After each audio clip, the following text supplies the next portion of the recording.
వసుదేవసుతం దేవం కంసచాణూరమర్దనం దేవకీ పరమానందం కృష్ణం వందే జగద్గురుం శ్రీకృష్ణం వందే జగద్గురుం. నమో మహద్భ్యో ఋషిభ్యో గురుభ్యో నమో నమః. ప్రేమ అంటేనే లక్షణం. మరి పరప్రేమ ఇతరాన్ని ఏమాత్రమూ లేకుండా చేస్తుందట. అంటే పరమాత్మ తప్ప మరి ఏది పట్టనటువంటి చిత్తవృత్తి అనేది దీని పరమ తాత్పర్యం. అదండి అసలైన భక్తి. అది మనం పొందవలసింది. ముందు అసలు భక్తి అంటే చెప్పేశాడు, తర్వాత ఎలా సాధన చేస్తావనేది ముందు. భక్తి గురించి ముందు అవగాహన కావాలి. పరమ ప్రేమమయమైనటువంటిది ఆ భక్తి సుమ అని ప్రస్తావిస్తూ, ఇది ఎలా ఉంటుందంటే భగవత్ ప్రేమ మొదలైనప్పుడు కాసింతైనా గట్టిగా పట్టుకుంటుందండి. దీనికి మనకు శాస్త్రంలో చాలా చక్కటి ఉపమానాలు చెప్పారు. భిక్షుపాద ప్రసారణ న్యాయము అని ఒక న్యాయం ఉంది మనకి. అంటే ఒక బిచ్చగట్ట ఒకరింటి దగ్గరికి వెళ్తూ నాయన వాన పడుతుంది, కాస్త ఉండడానికి చోటిస్తావా అన్నట్ట. సరే ఉండు అన్నాడు. నిలబడి అలసిపోయాను, కూర్చోడానికి చోటిస్తావా అన్నట్ట. సరే కూర్చో అన్నట్ట. కూర్చున్నాక కొంతసేపు అయ్యాక బాగా నిద్ర వస్తుంది, నిద్రపోవడానికి చోటిస్తావా అన్నట్ట. పడుకున్నట్ట. కొంతసేపు అయ్యాక లేస్తావా నిద్ర అని వీళ్ళు లేపితే, ఎవరిని లేపుతున్నా ఇది నా ఇల్లు నువ్వు పో అన్నట్టు వాడు. అంటే కాస్త అడుగుంచడానికి చోటిస్తే తానే మొత్తం అయిపోయి నేను అనే భావం కూడా లేకుండా చేస్తాడు. అది భగవంతుడండి. అచ్చా బిచ్చగాళ్ళు లాంటి వాడే. కాస్త ఆయన పాదం లోపల ఉంచితే క్రమంగా నేను అనేది లేకుండా చేస్తాడు. అది ఆ ఇంటివాడు యోగం అవ్వచ్చు, లేదా బిచ్చగాడి కృప అవ్వచ్చు. ఏదైనప్పటికీ బిచ్చగాడి కృప గట్టిగా ఉన్నా, వీడి యోగం గట్టిగా ఉన్నా, ఈ ఇల్లు నాది నీది కాదు అని వెంటనే అనొచ్చు. కొందరికి అనడానికి జన్మలు పట్టచ్చు. కానీ ఆయన కాసింత అడుగు వేస్తే ఇది నాది నీది కాదు అంటాడు. నీది కాదని నిన్ను వెళ్ళగొట్టేస్తాడా అంటే వీడిలో నేను అనే భావాన్ని వెళ్ళగొట్టి అంతా నేనే అని చెప్తాడండి ఆ పరమాత్మ. అందుకు అలా చేయడానికి అవకాశం భగవత్ ప్రేమలో ఉంది కనుక కాసింత ప్రేమతోనేనా ఆయన రప్పించి అడుగుంచు. క్రమంగా ఆ ప్రేమ వర్ధమానమై పరమ ప్రేమగా వర్ధిల్లుతుంది. ఆ పరమ ప్రేమని ఇంత చక్కగా అర్థం చేసుకోవాలి. అందుకు విసుగుదల లేనిది, తరుగుదల లేనిది, పరిపూర్ణమైనటువంటిది, నిత్య నూతనమైనటువంటిది, భయము, స్వలాభము, స్వార్థచిత్తన మొదలైనవి లేనటువంటిది ఏదో అటువంటి ప్రేమ పరమ ప్రేమ అని చెప్పబడుతూ ఉన్నది. అయితే ఎవరి పట్ల పరమ ప్రేమ? ఏం మహానుభావుడండి నారదుడు. మీరు ఇందులో వెతికితే ఏ దేవుడి రూపము చూపించండి. అయితే ఒక దేవుని భక్తుల్ని మాత్రం చెప్పాడు కనుక ఆ దైవాన్ని చెప్పాడని మనం అనుకున్నా తప్పేం లేదు. కానీ ఏ దైవస్వరూపాన్ని చూపించాడు? ఎందుకంటే ఉన్నది ఒకటే వస్తువు పరమాత్మ. వాడికి వాడి జీవలక్షణానికి అనుగుణంగా వేదములు ఆ పరతత్వాన్ని ఏ దేవతగా దర్శించాయో ఆ దేవతా రూపాల్లో ఒకదాన్ని ఉపాసిస్తాడు. ఈ మాట బాగా గుర్తుపెట్టుకోండి. మనం ఏమనుకుంటామంటే పరతత్వం ఒక్కటే, దాన్ని ఒక్కొక్క రూపంతో ఆరాధిస్తాను. కానీ రకరకాల రూపాలు తీసుకొచ్చి నేను వీడిని ఆరాధిస్తున్నాను కనుక నేను భక్తుడిని అనే ప్రమాదం ఉంది. అందుకే జాగ్రత్తగా చెప్తున్నాం. ఆ పరతత్వముని వివిధములైన దివ్యనామముల్లో దివ్య రూపముల్లో ఆరాధించాలని ఏవి శాస్త్రములు చెప్తున్నాయో ఆ శాస్త్రముల్లో వాడికి ప్రీతి కలిగిన రూపాన్ని, ప్రీతి కలిగిన నామాన్ని ఆశ్రయించి ఉపాసిస్తాడు. కనుక ఒకటే రూపం ఒకటే నామం నిర్దేశిస్తే ఈ నారద భక్తి సూత్రాలు కేవలం కొందరికే పరిమితం అయిపోయేవి.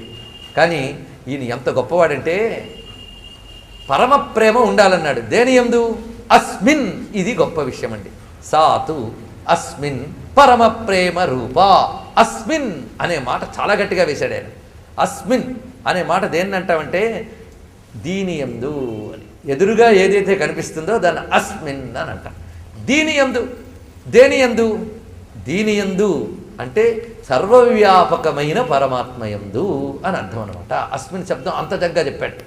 సర్వవ్యాపకుడైన ఒక పరమాత్మ అంటే పరమ ప్రేమ ఎవరి మీద చూపించాలంటే వైకుంఠ నాశునియందో, కైలాస వాసునియందో, లేక మణిద్వీప వాసినియందో అని కాదు. వాళ్ళు అక్కడ లేరని కాదు, వాళ్ళు ఇక్కడే ఉన్నారని నిరంతరం అనుభూతం తెచ్చుకున్న పరమ ప్రేమ. కనుక అస్మిన్ అన్న మాటలోనే నీ సన్నిధిలో అని అర్థం, లేదా నువ్వు ఆయన సన్నిధిలో, రెండైనా దగ్గరతనమే. కనుక అస్మిన్ శబ్దమే దీనియందు అని చెప్పబడుతున్నది. కనుక సర్వవ్యాపకమై ప్రత్యక్షమైనట్టి పరమాత్మునికి అని అన్నమయ్య అన్నట్లుగా భగవానుడి సర్వవ్యాపకుడు. ఏ పరమాత్మని నేను ఆరాధిస్తున్నానో ఆయన ఎక్కడ పడితే అక్కడ ఉన్నాడు. లేకపోతే ఇంట్లో తలుపులు వేసుకుని రామ రామ రామ అని ఎందుకు జపం చేస్తున్నామండి? ఆయన అక్కడ ఉన్నాడు కనుకే చేస్తున్నాం. కనుక మనకి భగవానుడు సర్వాంతర్యామి, సర్వవ్యాపకుడు. ఈ స్పృహ కలిగిన భక్తినే ఇక్కడ చెప్పడం జరుగుతున్నది.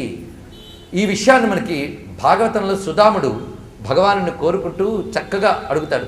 సోపి వవ్రే చలాం భక్తిం త్వయి అఖిలాత్మని అని. దీన్ని పోతన గారు అనువదించేటప్పుడు నీపాద కమల సేవయు అని తేల్చేశారు ఆయన ఒక్క మాటతో. మనకు అది చాలు అనుకున్నారేమో పోతన గారు. కానీ వ్యాసుడు ఏం వేసాడో చూడండి.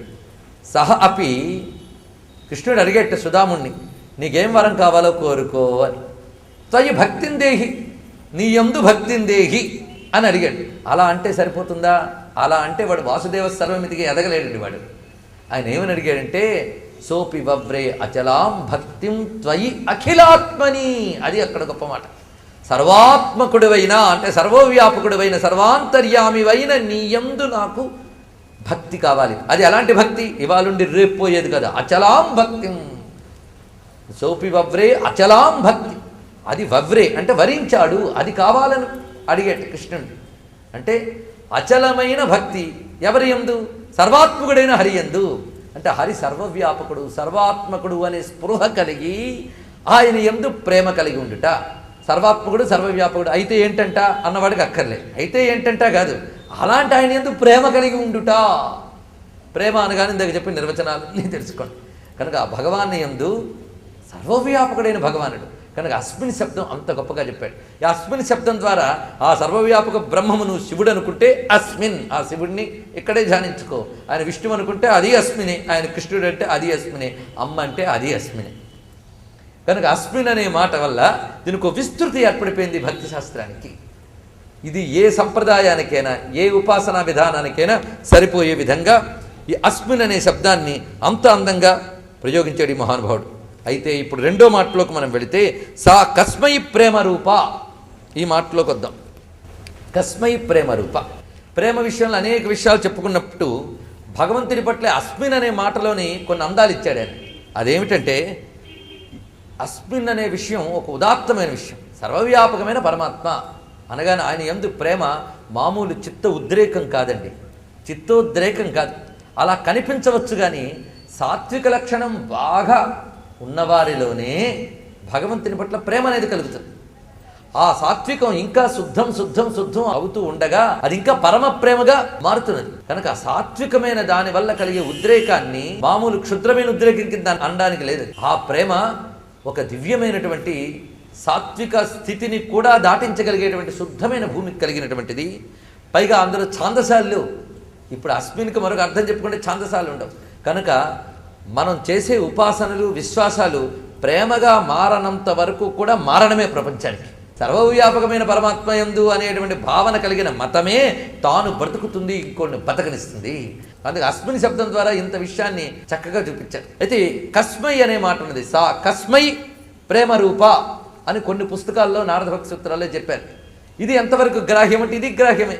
అక్కడ అస్మిన్ ఎలాంటిది, ఇక్కడ కస్మై అలాంటిది. కస్మై దేవాయ హవిషా విధేమా.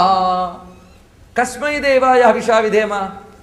ఏ దేవునికి మేము హవిస్తునిస్తాం అని ప్రశ్నించింది నివేదం.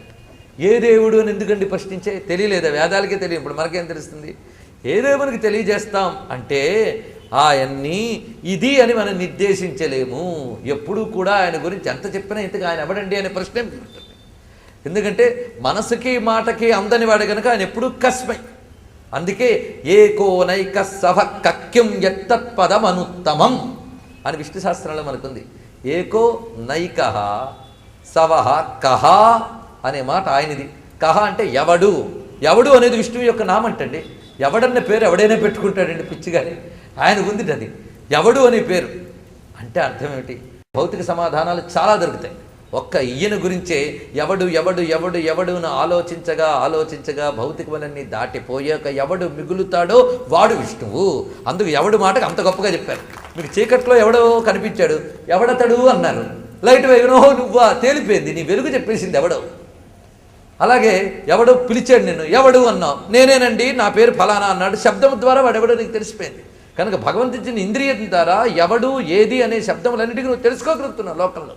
కానీ భగవతత్వం చెప్పడానికి ఈ ఇంద్రియాలు చాలట్లేదు, మనస్సు చాలట్లేదు. కనుక ఇంద్రియాలు మనస్సు కూడా ఎవడు ఎవడని ప్రశ్నిస్తే ఎప్పుడు సమాధానం లభించని ఎవడు మిగిలిపోయాడో వాడు గురించి చెప్తోందండి. తస్మై దేవాయ హవిషా విధేమా అనేది హవిస్సును చేతిలో పెట్టుకుని ఎవడికి ఇస్తానో అని డౌట్ పడ్డాను కాదు అర్థం. ఈ ఎవడు అనేది ప్రశ్నిస్తేనే వాడు అనేది తేలుతుంది. అందుకే ఎవ్వని చేయజనించు జగమెవ్వని లోపల ఉండు లీనమై ఎవ్వని యందుడిందు. అయితే ఎవడు అని అంటున్నావు, మగాడా అని ఎవడు చెప్పాడు? అది నువ్వు అనుకుంటున్నావు. వాడు కహ కిమ్ అంటేనే మళ్ళీ మాట. కిమ్ అనేది నపుంసకలింగ శబ్దం, స్త్రీలింగ పుంలింగ శబ్దం కాదు. అందుకే కిమ్ అంటే ఏది, ఎవడు ఏది అని. ఎవడు అన్నప్పుడు పరమేశ్వరుడు సగుణము అన్నప్పుడు వస్తుంది. ఆ తత్వమే నిర్గుణంగా భావిస్తే కిమ్ అయింది. అది మొత్తానికి యత్ తత్ పదం, యత్పదము అదే తత్పదము అదే. యత్ అంటే దేనివల్ల, ఏది అని అంటే సమాధిలో నువ్వు సమాధానం పొందగలిగేటువంటిది అది. అందుకే యత్ అనే పదం కూడా ఆయనది. ఈ యత్తుని ఏది తెలియజేస్తుందో దాన్ని యజ్ఞము. యత్ జ్ఞానమే యజ్ఞం. అదండి యజ్ఞం అంటే. యత్ ఎవడు ఈ జగత్తుకంతటికి మూలము అని ప్రశ్నిస్తే నువ్వు సాధన వల్ల ఎరుకలో తెలుసుకుంటావే అతడు ఆయన.